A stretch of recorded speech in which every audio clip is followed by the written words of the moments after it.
Pemirsa, keberadaan sejumlah ormas akan menjadi dalih oknum anggotanya untuk berlindung dan berbuat menyimpang demi memetik keuntungan pribadi. Mereka yang tidak bertanggung jawab bahkan tidak segan bertindak menabrak aturan yang berarti jauh dari marwah sebuah ormas. Bagaimana mereka berkiprah? Selengkapnya dalam Benang Merah, tudingan preman berlindung di balik ormas.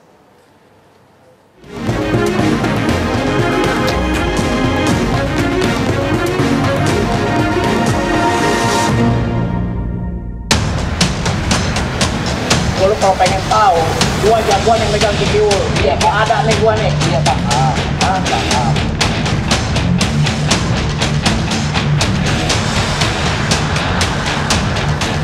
Oh, preman beban. Kalau rapi.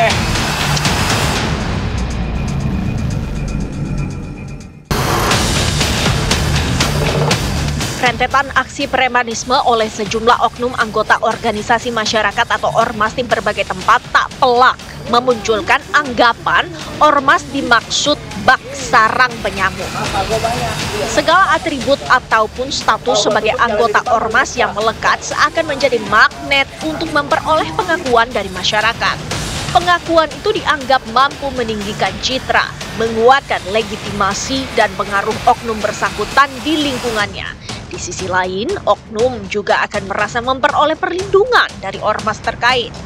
Persoalannya, dukungan itu seakan menjadi pembenaran bagi sejumlah oknum untuk berbuat onar atau bertindak semena-mena yang meresahkan, seperti memalak atau memeras orang lain demi keuntungan pribadi dengan atribut ormas. Preman dalam pengertian yang kemudian bergabung di dalam ormas ini memang fenomena yang sudah berlangsung terutama pada era Orde Baru ya, di mana kelompok-kelompok ormas-ormas vigilante, ormas-ormas yang juga di dalamnya ada preman-preman itu atau preman-preman bergabung di dalam ormas itu adalah mereka-mereka yang seringkali digunakan oleh pemerintahan Orde Baru untuk memastikan jalannya satu kebijakan, satu agenda di masyarakat. Ya, mereka seringkali dilibatkan gitu.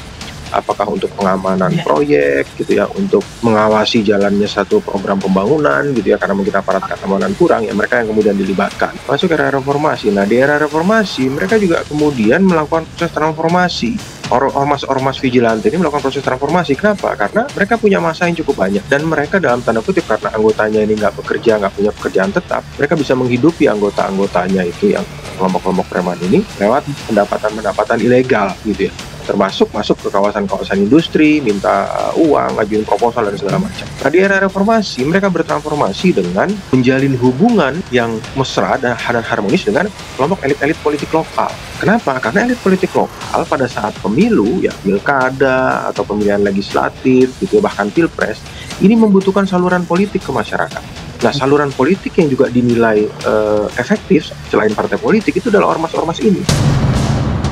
Lebih memprihatinkan lagi lantaran sejumlah oknum memanfaatkan atribut dan status ormasnya demi menghindari penindakan hukum atas perilaku meresahkan yang mereka perbuat. Bagaimana kemudian beberapa kelompok preman gitu membentuk ormas, kemudian berhadapan dengan penguasa-penguasa pada level provinsi atau kabupaten gitu misalnya, atau juga berhadapan dengan ormas-ormas lain yang juga sama-sama besar gitu. Nah, ini juga menarik untuk dicermati gitu. Nah, problemnya adalah seringkali tindakan-tindakan ormas ini ya, apakah secara kelembagaan ataupun secara individu, ini seringkali melakukan aksi-aksi yang ilegal, merugikan masyarakat, merugikan para pengusaha, industri dan segala macam, membuat iklim investasi sulit berkembang.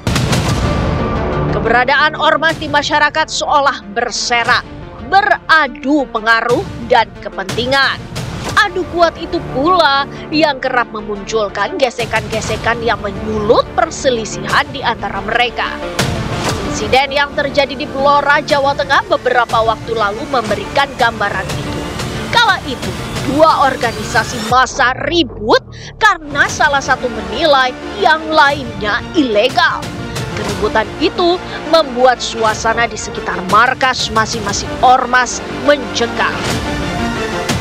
Ketegangan bermula ketika puluhan anggota ormas menghentikan sebuah bus dan memaksanya memutar balik ketika melintasi Jalan Blora, Purwodadi, persisnya di Kecamatan Bawen. Kendati sopir telah memohon agar diberikan jalan, namun anggota ormas ini tetap menolaknya. Mereka meyakini penumpang dalam bus tersebut merupakan kelompok dari ormas lain. Tak ingin terjadi insiden yang lebih serius, sopir bus selalu memilih putar balik. Saat terjadi insiden, anggota ini sudah menjaga jalan sekitar markasnya karena ormas tersebut sedang berkonflik dengan ormas lain. Sebelumnya, keributan dipicu karena ormas yang satu menggeruduk ormas yang lain. Ormas yang satu tidak terima dengan kehadiran ormas kedua. Suasana sempat memanas karena kedua kelompok saling merusak. TNI dan Polri pun mengerahkan ratusan personelnya untuk mencegah keributan ini meluas. Kedua ormas lantas membubarkan diri.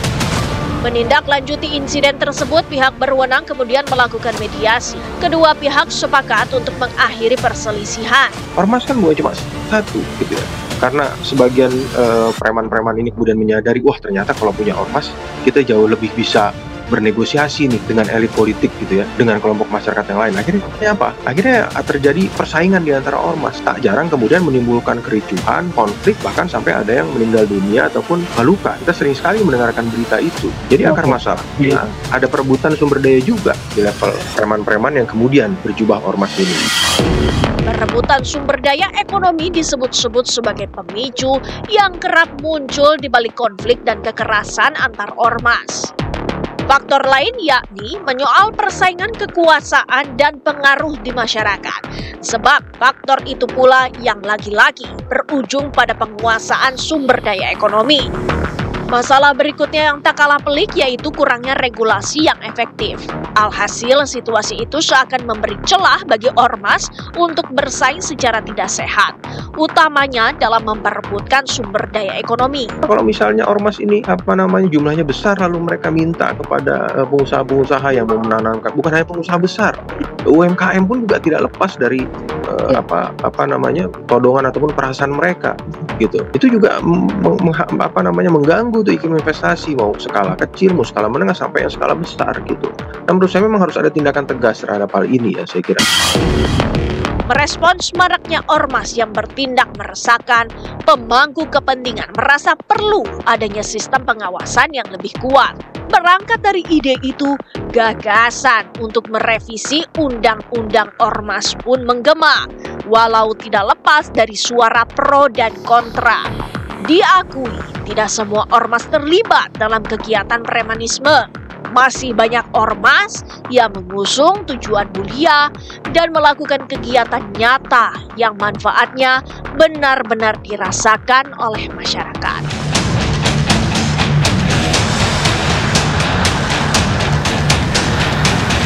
Oh, preman duban.